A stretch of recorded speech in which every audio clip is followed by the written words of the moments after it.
आज का दिन एक अहम पड़ाव है हम लोग के लिए, जहाँ पे हम लोगों ने नई एक नई डिपार्टमेंट में एक नई पद्धति, जो कि बेसिकली मूवमेंट डिसऑर्डर है, जिसके तरह के लोगों की जो इलाज जो हो रही थी उसमें एक बेहतर मुकाम हासिल करने की कोशिश किया गया है। और जो मूवमेंट डिसऑर्डर के पेशेंट्स हैं, आप ज़्यादातर जानते होंगे, जो कि हिलते हुए रहते हैं, पार्किंसनिज्म, उस टाइप के पेशेंट्स होते हैं जिनको चलने में तकलीफ होती है, उन सभी लोगों के लिए ये एक अच्छा अवसर रहेगा कि ये एक डेडिकेटेड क्लिनिक रहेगा जिसमें लोग आके इस बीमारी के लिए स्पेशलाइज्ड इलाज ले पाएंगे और इससे फिर आगे उनको फ़ायदा है। तो ये डिपार्टमेंट के लिए एक मतलब ऐसा डिपार्टमेंट बाकी और कोई हॉस्पिटल जल्दी चालू नहीं करते हैं। हम लोगों ने एक स्पेशलाइज्ड एक छोटे से एरिया को पकड़ के इस डिपार्टमेंट को चालू किया है, ताकि इसमें इम्पैक्ट जो पब्लिक के ऊपर है, उस पेशेंट्स के ज़िंदगी के ऊपर है, बहुत ज़्यादा है। जो अपने से अपना लाइफस्टाइल में कुछ नहीं कर पा रहा था, इस इलाज से या इस पद्धति से उनको अपने डे टू डे लाइफ में बहुत सहूलियत होती है और अपना काम वो खुद से कर पाएंगे।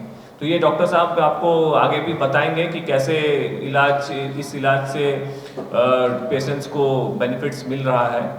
तो उसलिए आप सभी लोग का आने के लिए धन्यवाद। अब मैं डॉक्टर संजय से आग्रह करूंगा कि इस विषय में और बताएंगे, फिर डॉक्टर संजीव आपको पूरे केस के बारे में बताएंगे। न्यूरोलॉजी डिपार्टमेंट में बहुत सारे जो बीमारियां होती हैं उसमें कुछ मूवमेंट डिसऑर्डर्स ऐसे होते हैं जिसके लिए कि एक अलग से डेडिकेटेड क्लिनिक की कॉन्सेप्ट की गई है कि ऐसे पेशेंट्स किसी पर्टिकुलर डे में आके ऐसे पेशेंट्स के लिए कंसल्ट कर सकते हैं और जो भी पद्धति है अवेलेबल ऐसे मूवमेंट डिसऑर्डर्स को ट्रीट करने के लिए उसके ऊपर चीज़ों को शुरू की जाएगी।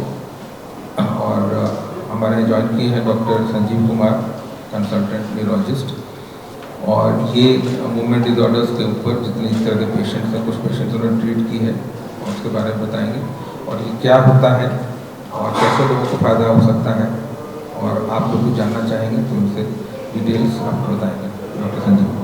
इस स्वतंत्रता दिवस आजादी का जश्न मनाए वाइल्ड वादी वाटर पार्क में, जहां 1 से 30 अगस्त तक पाए amusement park, bird park, zip line, hurdle swimming, water park, 360 cycle, spinner, trampoline, bungee जैसे कई बेहतरीन ऑफर मात्र 100 रुपए में। वाइल्ड वादी water park Ranchi. Call 9304816880। Patient आए हैं, एक 65 ईयर ओल्ड जेंटलमैन है। वो 6 मंथ बैक वो व्हील चेयर बाउंड थे and now he is able to walk. उनको व्हील चेयर बाउंड थे और ये अभी काफ़ी अपना नॉर्मल रूटीन फॉलो कर पा रहे हैं। हाँ, आप कुछ बताना चाहेंगे? नमस्कार, मैं रिटायर्ड पर्सन हूँ सेंट्रल फोर्स में। पार्किंसंस बीमारी से हम ग्रसित हैं।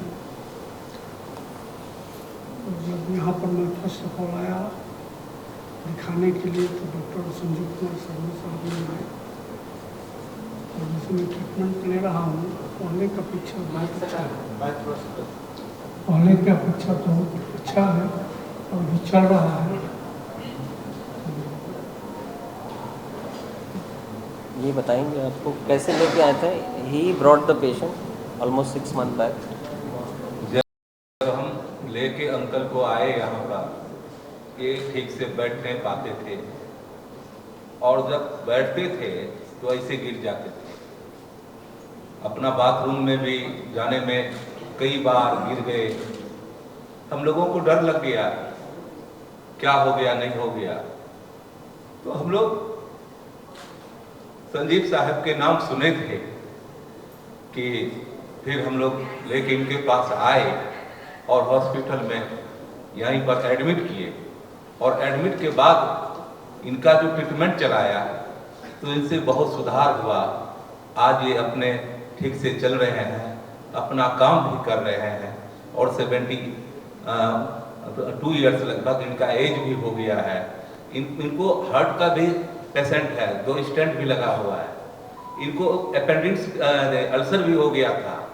ऐसे क्रिटिकल समय में संजीव साहब ने मतलब जो है कि सभी डॉक्टरों से कोऑर्डिनेशन करके कि एक कम से कम मेडिसिन चला करके और इनको एक जीवन दान दिया।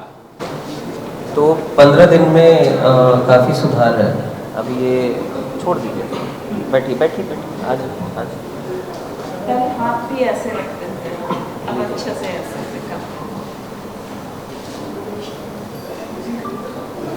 कुछ बोलना चाहेंगे? हाँ, तो जी बोलिए। मैं आया, मुझे लेकर ये लोग आए इनके तो मिले और डॉक्टर साहब ने कुछ टेस्ट करवाया,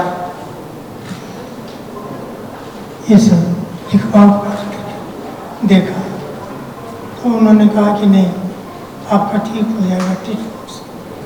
तब ट्रीटमेंट चल रहा है और हम समझते हैं कि हम जल्दी पार्किंसन के जो प्रॉब्लम है वो दूर हो गया, जैसे स्वेलिंग चलेंगे जी सर, ये सब ठीक है।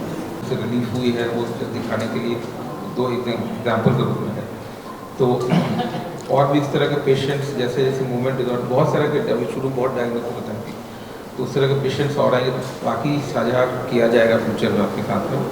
और कुछ पर्टिकुलर डेज होंगे या बाकी डिटेल्स कैसे क्लिनिक चलेगा वो डिटेल्स से बात नहीं। तो हर एक मंगलवार को ये क्लिनिक रहेगा। ये क्लिनिक करने का एक मतलब है ताकि इस क्लिनिक को हम लोगों तक इसको अवेयरनेस पहुंचाएंगे कि ऐसी बीमारी के लिए एक डेडिकेटेड सुविधा उपस्थित है उपलब्ध यहाँ पे। तो उसके लिए ये खास करके क्लिनिक बनाया जाता है ताकि इसको हम पब्लिक तक ले जा सकें। नहीं तो इलाज तो न्यूरोलॉजी वाले सब करते हैं, बट एक पर्टिकुलर जैसे जॉइंट क्लिनिक होता है, जैसे बाकी लीवर क्लिनिक होता है, उसी तरह ये कि मूवमेंट डिसऑर्डर को एक प्राथमिकता देके इसका क्लिनिक को लॉन्च करेंगे ताकि सब लोगों को अवेयरनेस हो। और जो अलग अलग जगह पे जो गांव देहात में लोग होते हैं उनको पता नहीं लगता है कि वो कोई मतलब साइकेट्रिक इशू है, किसी को कोई लगता है कोई मतलब भूत प्रेत हो गया है, तो उनको ऐसे ही चलता जाता है, जिंदगी कट जाती है, लेकिन कोई इलाज कराने के लिए आगे नहीं आते हैं। तो ये एक बीमारी है जिसका इलाज है, ये कम्युनिकेट हम लोग करना चाहते हैं इसके थ्रू। कब तक ठीक हो पाता है, कितना टाइम लगता है, और दूसरा चीज में योगा और एक्सरसाइज का क्या रोल है? किस बीमारी के बारे में? पार्किंसन। पार्किंसन एक न्यूरोडिजेनरेटिव डिजीज है, इसका क्योर नहीं होता है।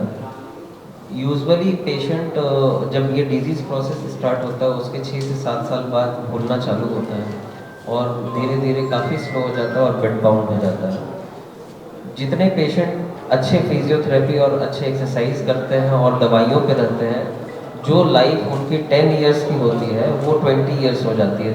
यही डिफरेंस है।